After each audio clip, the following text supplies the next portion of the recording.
우리 같이 인사하겠습니다.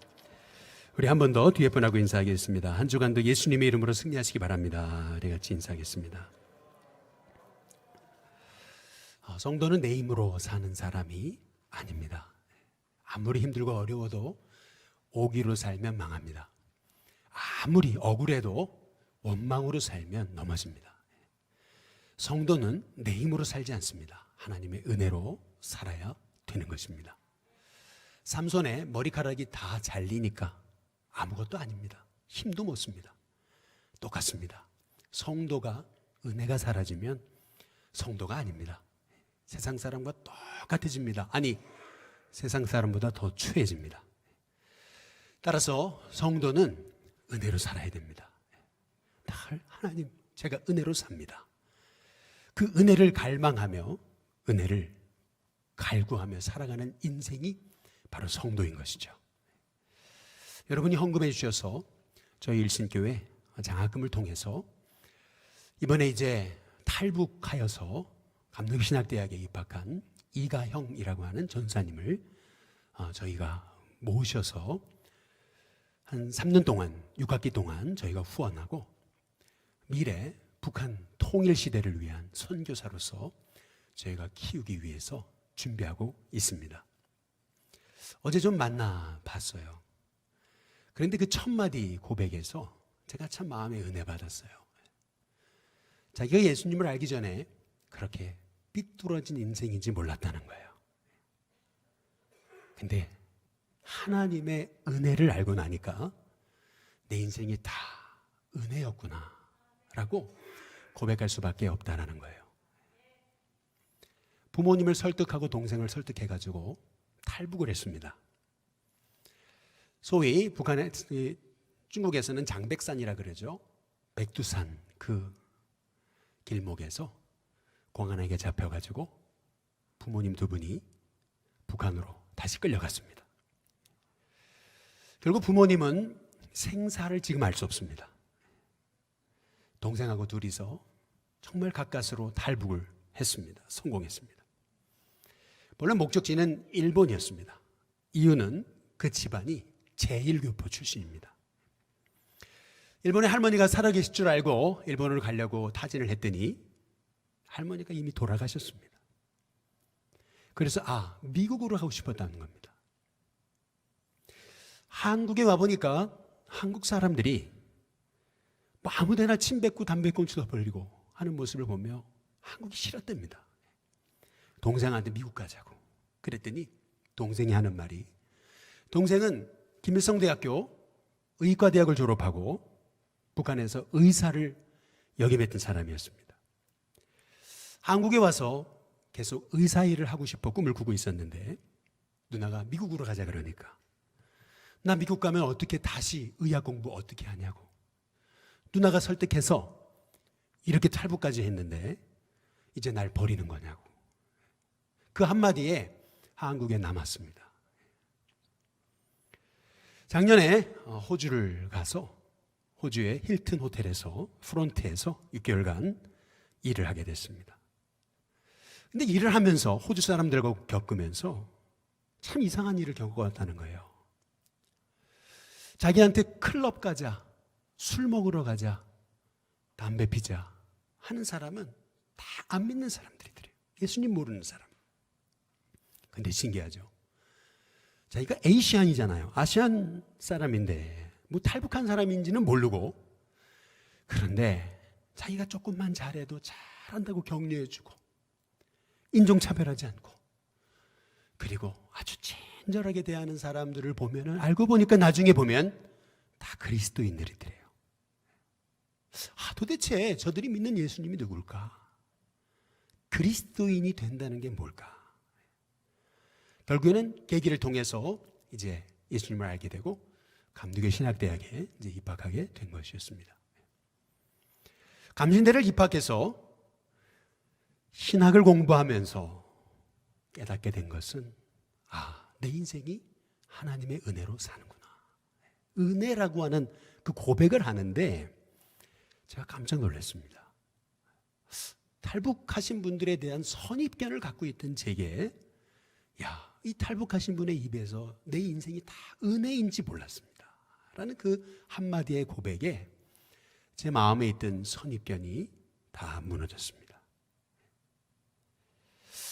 근데 참 그 얘기에서 제게 은혜가 됐던 게 있어요. 그게 뭐냐면 예수님을 알게 되고 은혜 받고 나니까 내가 이렇게 삐뚤어졌던 인생이구나 하는 걸 알게 되고, 은혜를 알고 나니까 한국도 좋아지고 사는 것이 기뻐지고 마음도 평안해지면서 그동안 머리에 이유도 없이 두통이 그렇게 그냥 끊이지 않았는데 한순간 두통이 사라졌대.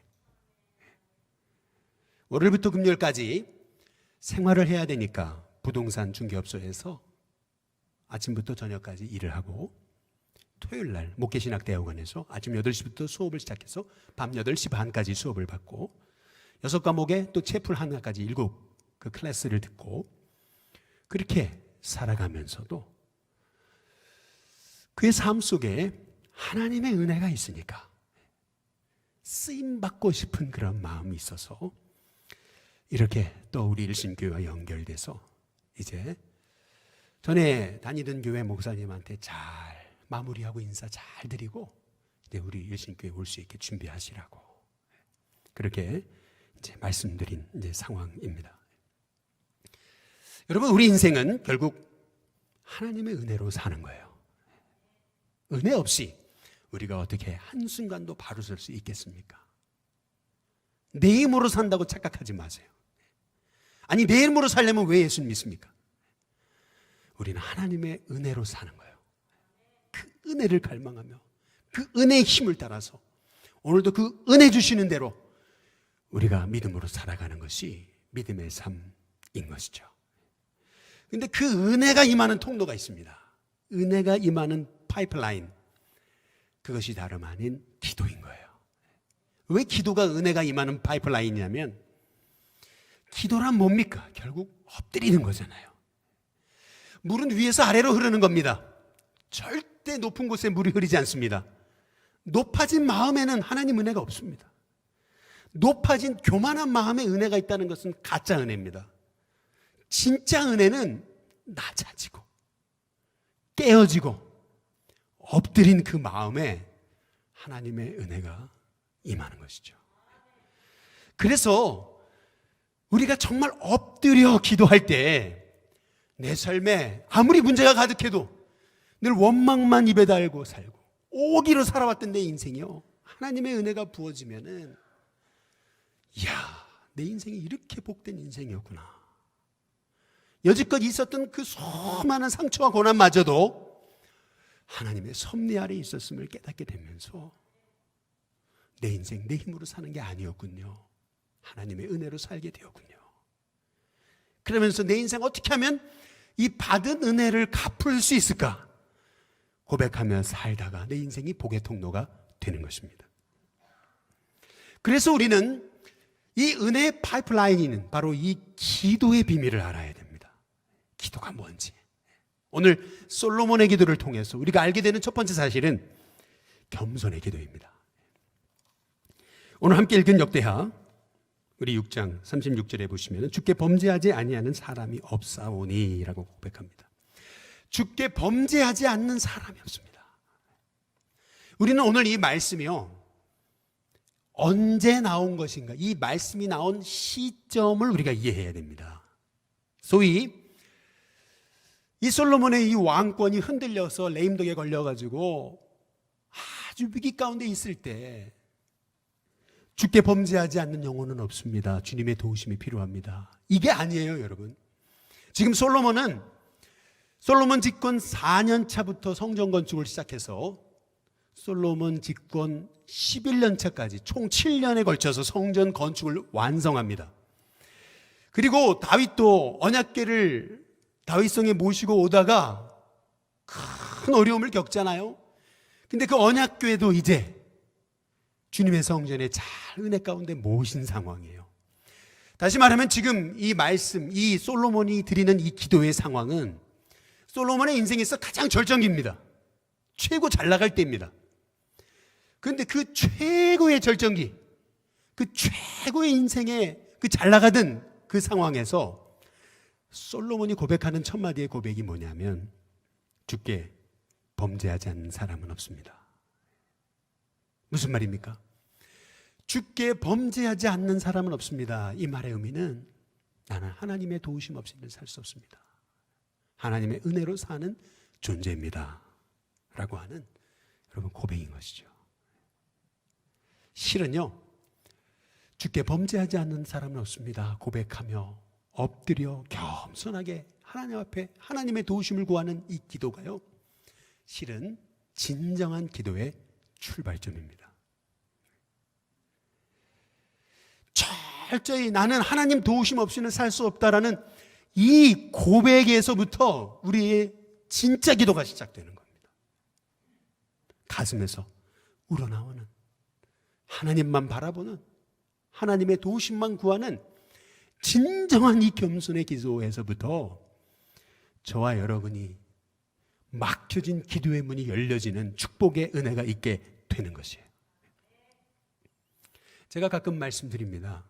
제가 첫 목회지에서 전도했던 한 청년, 알코올 중독에 걸린 청년을, 그 청년 한번 고쳐보겠다고 3년 동안 데리고 다니면서 차 태워가지고 병원에 데리고 다니면서 정신과 치료도 받게 하고 입원도 시켜보고 그랬는데요,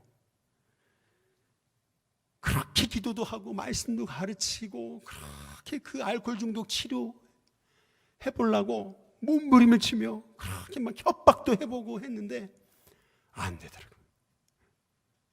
근데 왜 안 되는가 제가 깨달은 게 있어요. 그게 뭐냐면 이 청년이 했던 말이 있어요. 알코올 중독에 빠져가지고 술 한 번 입에 대면은 그 자리에서 뭐 소주고 나폴레옹이고 할 것 없이 뭐 3병 4병을 그냥 안주도 없이 그냥 들이키는 이 청년인데, 이 청년이 했던 말이 있어요. 그게 뭐냐면 남자가 어떻게 술 안 먹고 사냐고. 그 술 한 잔쯤이야. 여러분, 알코올 중독자가 알코올이 낫는, 알코올 중독에 치유되는 첫 번째 스텝, 그것은 뭐냐면 나는 알코올 중독자입니다. 이게 가슴으로 고백되어지만이 거기서부터 이 사람의 인생이 바뀌는 거예요. 철저히 나는 아무것도 아니라는 사실을 깨닫지 않고서는요, 나에 대해서 절망해보지 않으면요, 인생이라는 그 존재에 대해서 절망해보지 않으면요, 우리의 기도는요, 하나님의 도우심을 갈망하는 진정한 그 겸손한 기도가 될 수가 없는 거예요. 저는 우리 신교회 성도님들의 기도가 정말 저는 하나님의 은혜와 도우심으로 삽니다. 그 고백이 저와 여러분의 진정한 가슴에서부터 우러나오는 진정 겸손한 기도가 될 수 있기를 주님의 이름으로 축복합니다. 아브라함이 소돔과 고모라를 위해서 중보기도했던 기도를 우리는 보통 흥정의 기도다 이렇게 얘기를 합니다. 근데 그 이유가 있죠. 아브라함에게 하나님이 소돔과 고모라를 멸망시켰다는 그런 말씀을 주셨을 때 아브라함이 기도하잖아요.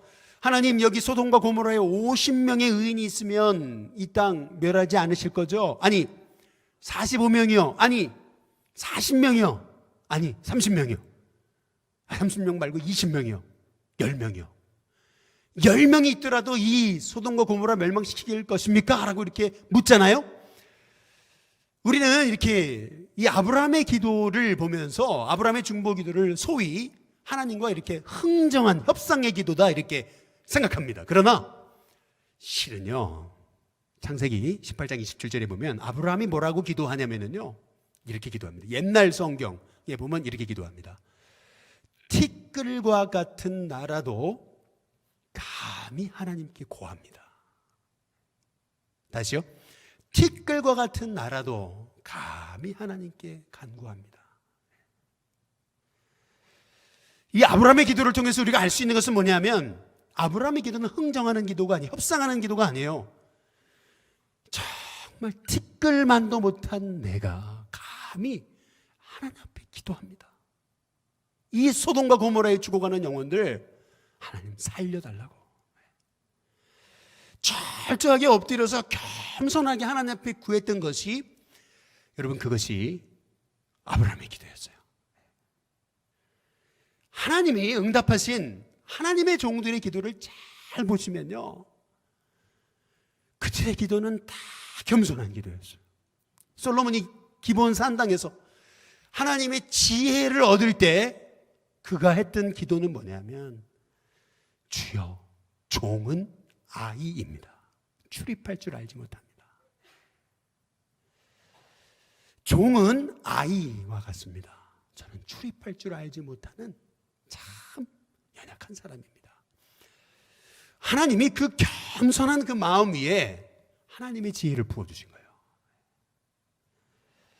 저는 우리 신교회 성도님들이 정말 내 인생, 그래도 내가 하나님 보실 때 복받을 많으니까 복받고, 내가 그래도 이 정도 했으니까 내가 하나님께서 은혜 주시고 그런 거지라고 하면 내 의의를 자랑하는 인생이 아니라, 나는 하나님 앞에 참 연약하고 죄 많은 종입니다 고백하면서 나는 오직 하나님의 은혜로 삽니다.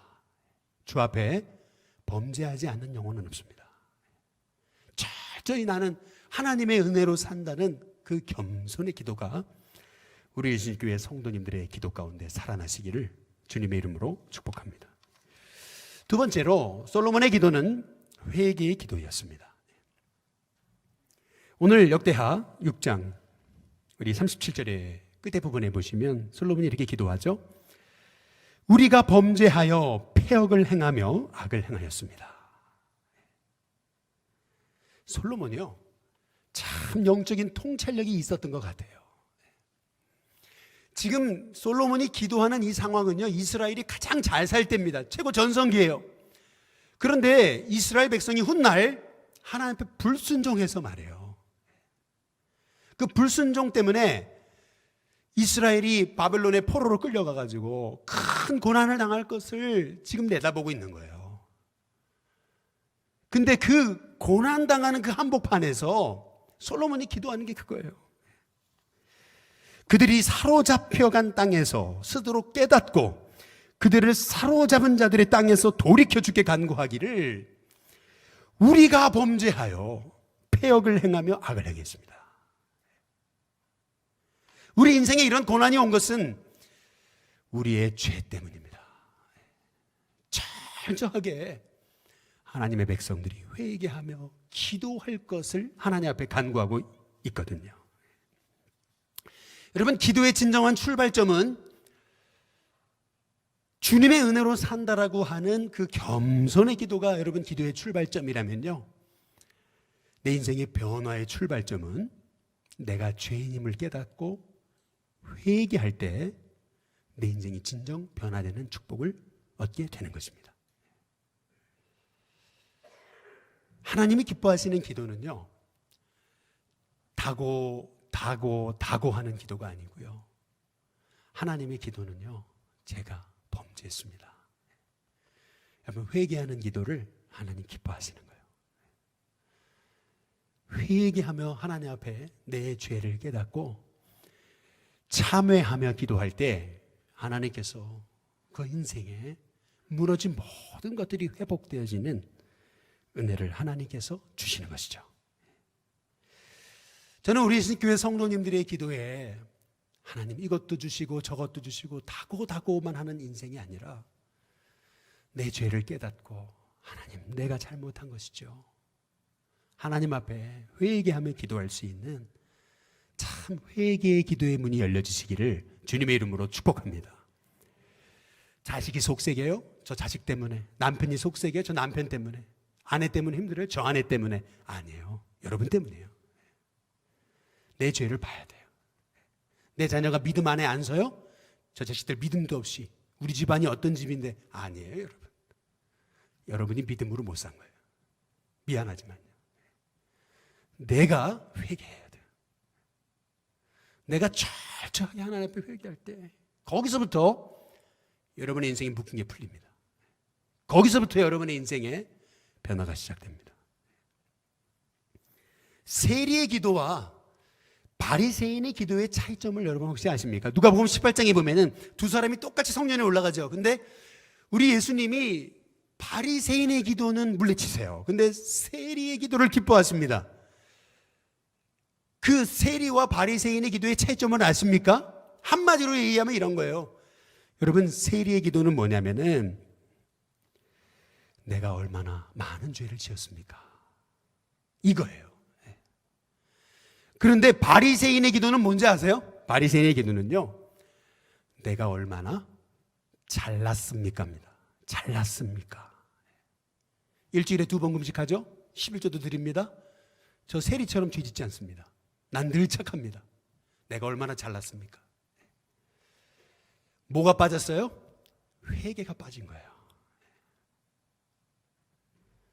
하나님께서 우리에게 기뻐하시는 것은 우리가 죄 없기를 원하시는 것이 아니고, 우리가 죄 가운데 넘어졌어도 하나님 앞에 나와서 회개하며 하나님의 도우심을 구하는 거예요. 그때 저와 여러분의 인생이 변화되는 축복을 얻게 되는 거고요. 그 회개의 자리에서 하나님이 여러분의 인생을 회복시키시는 기적의 은혜를 덧입혀 주시는 것입니다. 그래서 하나님 가장 기뻐하시는 기도는 회개의 기도예요. 회개의 기도가 터지면은요, 여러분의 인생 다 열립니다. 회개의 기도의 문이 확 열리면은요, 여러분의 인생에 묶인 것들이 다 풀려지는 역사가 일어납니다. 그래서 오늘 이 솔로몬의 기도가 얼마나 위대한 기도인지를 모르는 거예요. 여러분 아십니까? 다윗이요, 파란만장 인생 살았잖아요. 아니, 그런 인간이 어디 있습니까? 어떻게 자기 충성스러운 신하의 부인을 빼앗아가지고 그 자기 충성스러운 신하를 죽음에 내몰고 죄도 깨닫지 않고 그냥 파렴치한 인간처럼 그 밧세바를 자기 아내를 취해요. 그런 인간이 어디 있습니까? 근데 어떻게 그 인간이 하나님의 마음에 합하게 됐습니까? 불공정한 거 아니에요? 요즘 말로? 하나님 공정하신 분 맞으세요? 하나님 공평하신 거 맞으십니까? 요즘 말로 불공정하잖아요. 말도 안 되는 거잖아요. 근데 왜 다윗이 하나님 마음에 합한 사람이 됐습니까? 다윗이 하나님 마음에 합한 사람이 된 이유는 딱 한 가지예요. 그의 기도에는 회개가 있었던 거예요. 사울 왕이 다윗을 쫓아와서 죽이려고 할 때 살아야 되니까 너무 배고파가지고 높당에 있는 아히멜렉 제사장에게 찾아가서 좀 먹을 것이 없냐고 구걸합니다. 줄 게 없었어요. 근데 아히멜렉이요, 참 신실한 제사장이에요. 성소에 올려드렸던 진설병을 내왔는데 율법에 매이지 않고 이걸 어떻게 너한테 줘 그러지 않고 다윗에게 이거라도 먹고 힘내라 그래요. 어려움 당한 사람에 대한 긍휼의 마음이 있었던 거예요. 근데 그것 때문에요, 사울이 너 다윗 편이지? 그래가지고 도액이란 자를 보내가지고 아히멜렉과 그의 함께 있는 자 85명을 다 칼로 죽여버립니다. 난자시켜버립니다. 그때 살아남았던 아히멜렉의 아들이 있어요. 아비아달이라는 사람인데요, 이 사람이 그냥 겨우 목숨 부지하고 다윗에게 쫓아왔어요. 어찌 가면 좋냐고, 내 아버지와 모든 사람이 다 죽었다고. 그때 다윗이 뭐라는 줄 아세요? 그놈의 사울 때문에 그러지 않았어요. 그놈의 그 피도 눈물도 없는 도액 때문에 그러지 않았어요. 다윗이 뭐라는지 아세요? 이렇게 얘기합니다. 내 아버지 집에 모든 사람이 죽은 것은 나 때문이다. 내 탓이다. 내 탓이로다. 여러분 고백합니다. 이게 여러분 다윗의 인간됨이었습니다. 인생의 어려움을 만나고 고난을 만나도 사람 탓하는 것이 아니고 다 내 탓이다. 내 잘못이다. 역시나 밧세바를 범하고 그렇게 죄를 깨닫지 못했을 때 나단이 와서 당신이 어떻게 그런 죄를 범할 수 있습니까? 했을 때 다윗이 뭐라 그래요? 내가 하나님 앞에 죄를 범한 죄인입니다. 내가 하나님 앞에 범죄했습니다. 다윗이 엎드려 회개하잖아요. 하나님이요, 그 모습을 기뻐하신 거예요. 하나님이 기뻐하시는 기도는요, 회개 기도예요. 저는 우리 일신교회 성도님들의 기도 가운데 회개의 기도가 터지시기를 주님의 이름으로 축복합니다. 저를 포함해서 우리 성도 모두가 하나님 뜻대로 못 살잖아요. 내가 하나님 뜻대로 살지 못했던 것을 회개하며 내가 얼마나 완악하고 내가 얼마나 병든 죄인인가를 깨닫고 회개하기 시작할 때 내 마음에 회개의 영이 부어지면요, 이미 여러분의 인생은 묶인 게 다 풀립니다. 이런 하나님의 은혜가 있게 되시기를 주님의 이름으로 축복합니다. 마지막으로 솔로몬의 기도는 첫 번째 겸손의 기도고, 두 번째 회개의 기도고, 세 번째 전심으로 드리는 기도였습니다. 역대하 6장 38절 39절에 보시면은 자기들을 사로잡아간 적국의 땅에서 온 마음과 온 뜻으로 주께 돌아와서 그랬어요. 주께서 그들의 조상에게 주신 땅과 주께서 택하신 성과 내가 주의 이름을 위해 건축한 성전이 있는 쪽을 향하여 기도하거든 그랬습니다. 그때 39절 주는 계신 곳 하늘에서 그랬어요. 들으시고 그들의 일을 돌보시며 주께 범죄한 주의 백성을 용서하옵소서, 이렇게 기도하는 것을 볼 수가 있습니다. 여기서 우리 솔로몬의 기도에서 우리가 주목해 볼 것은 이거예요. 자기들을 사로잡아간 적국의 땅에서 온 마음과 온 뜻으로 돌아와 기도하면이에요. 한번 따라해 보시죠. 온 마음과 온 뜻으로. 무슨 말입니까? 전심으로 하나님을 찾고 하나님을 구하고 하나님을 의지하며 기도하면 그들의 묶여진 모든 자리, 그 자리가 적국의 땅이라 하더라도 하나님 그들의 기도를 귀 기울여 주시고 그들을 용서해 달라고, 회복시켜 달라고 지금 솔로몬이 기도하고 있는 것이거든요. 우리가 솔로몬의 기도를 통해서 살펴볼 수 있는 너무나 중요한 그 솔로몬의 기도, 그것은 뭐냐면 온 마음과 온 뜻으로 하나님 앞에 기도하는 거예요. 전심으로 말이죠. 여러분 요새 최근 들어 얼마나 여러분 마음을 다해 한번 기도해 본 적이 언제이십니까? 정말 여러분의 마음을 다해서 하나님의 도우심이 필요합니다. 정말 목 놓아 울면서 하나님 앞에 정말 가슴을 다해 기도했던 때가 언제예요 도대체? 여러분 우리가 솔로몬의 인생에서 우리가 주목해 볼 게 한 가지 있습니다. 그것은 뭐냐면 우리는 그냥 다윗의 아들, 당연히 아들이니까 솔로몬이 왕이 됐지 이렇게 당연한 거로 생각을 하는데요. 여러분이 그 이스라엘의 역사를 한번 살펴보면은요, 솔로몬은 왕이 될 인물이 아니었습니다. 왕이 될 순번이 아니었어요. 왜요? 솔로몬 위에는 형이 있었어요.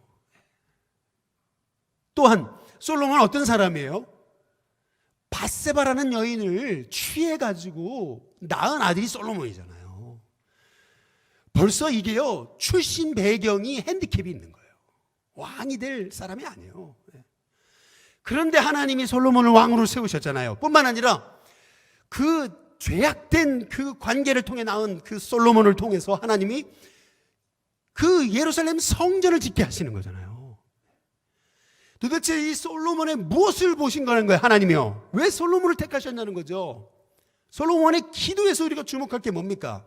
그것은 뭐냐면 여러분 열왕기 3장을 보세요. 솔로몬이 기브온 산당에서 기도할 때, 예배 드릴 때 하나님 앞에 1,000번제를 드립니다. 1,000번제. 그 1,000번제는요 1,000번의 예배가 아니고요, 1,000번의 제사가 아니고요, 정확히 말씀드리면 1,000마리의 제사예요.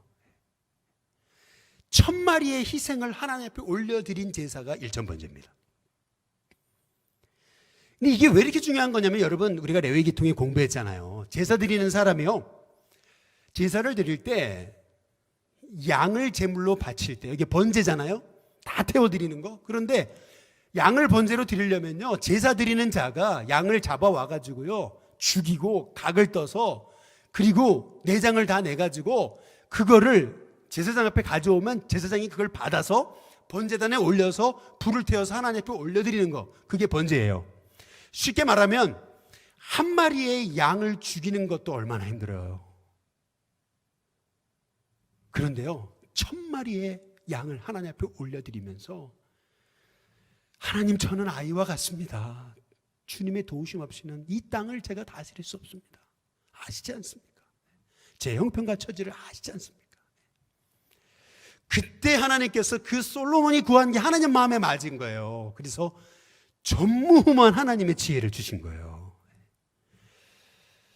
여러분, 우리 기도에서 이 코로나로 어려운 시기, 정말 통성으로 기도하기도 힘든 이러한 시기 가운데 우리가 정말 회복해야 될 여러분 기도는요, 하나님 앞에 온 마음과 온 뜻으로 드리는 전심의 기도입니다. 여러분의 마음의 기도의 자리에 가도 별로 기도가 안 나오시나요? 기도의 자리에 와도 기도가 탁 막히나요? 기도의 자리에 와도 기도가, 여러분의 기도가 드라이 하시나요?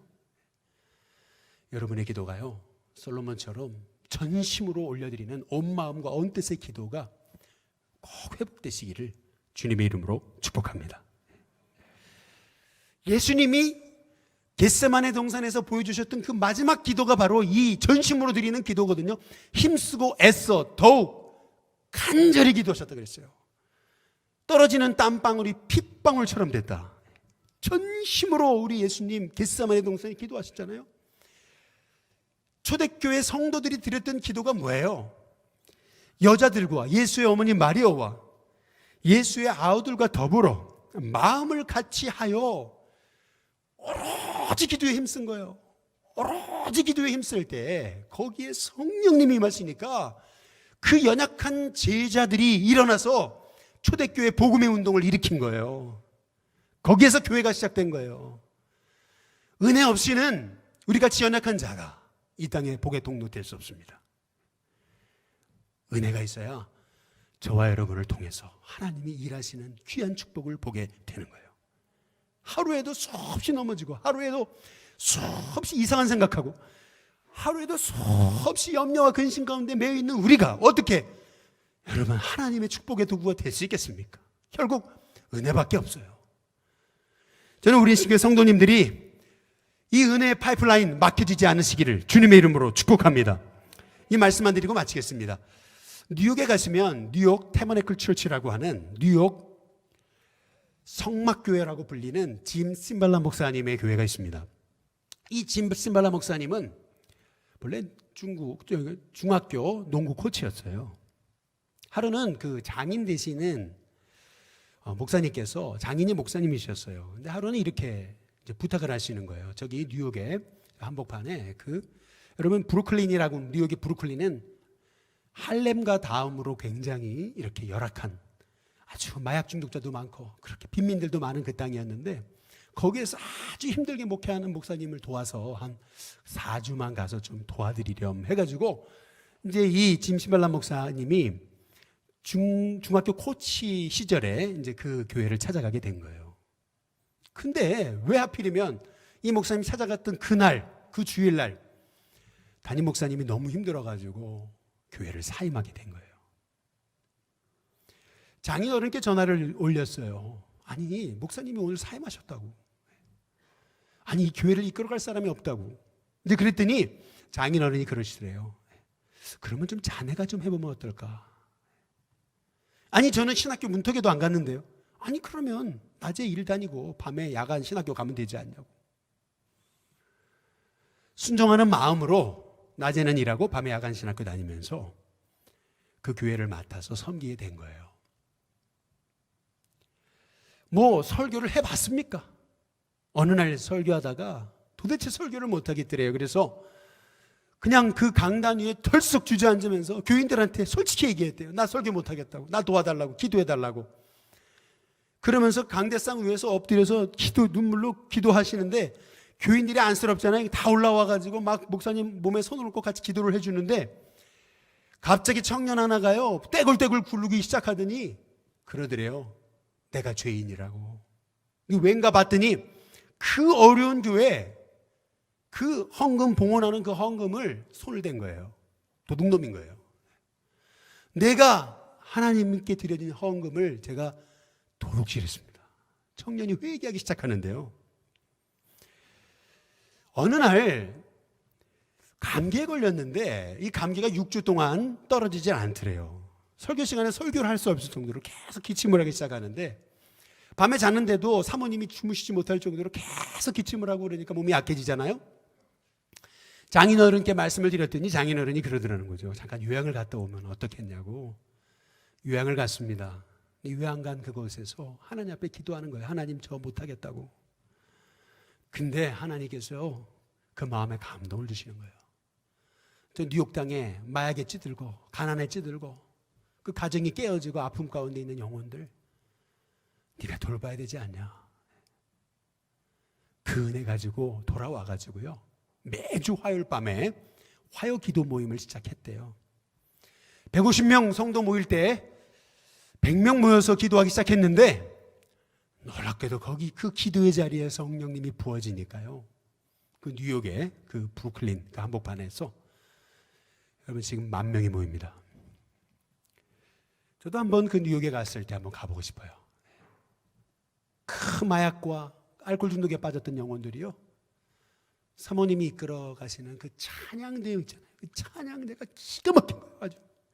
그 찬양대에 찬양을 하면서 하나님 앞에 찬송 부르다가 인생이 뒤집어지는 거예요.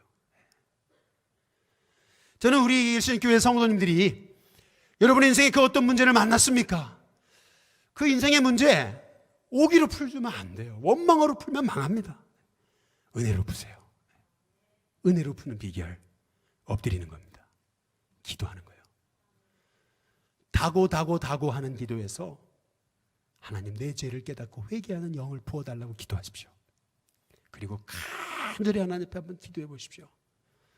저와 여러분의 인생 참 부족한 인생이지만 우리의 인생을 바꾸시는 하나님이 연약한 우리를 통해서 하나님의 존귀하신 일을 이루시고 저와 여러분이 복의 통로가 되는 은혜가 있게 하시리라 믿습니다.